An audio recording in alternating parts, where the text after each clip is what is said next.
पाकिस्तान को no doubt, चाहे वो बॉलिंग का मामला हो, चाहे वो बैटिंग का डिपार्टमेंट हो, चाहे फील्डिंग का डिपार्टमेंट हो, इंडिया ने पाकिस्तान को अब शिकस्त दे दी है। भारत ने कॉम्प्रिहेंसिवली मैच खेलते हुए, नो डाउट इसमें बहुत कोई दो राय नहीं है, उन्होंने शानदार खेल का मुजाहरा किया।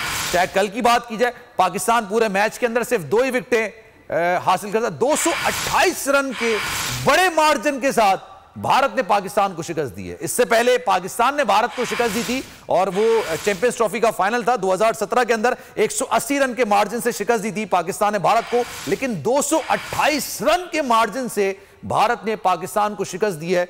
नो डाउट ये एक बहुत बड़ी फतह है भारत के लिए और पाकिस्तान के लिए, पाकिस्तानी टीम के लिए, पाकिस्तानी मैनेजमेंट के लिए, क्रिकेट टीम की ये एक आई ओपनर है कि खुदारा यार आपने वर्ल्ड कप में जाना है, इस परफॉर्मेंस में आप वर्ल्ड कप पे नहीं जा सकते क्योंकि अभी इंडिया है। सब्सक्राइब करें और बेल दबाएं ताकि कोई खबर रह न जाए।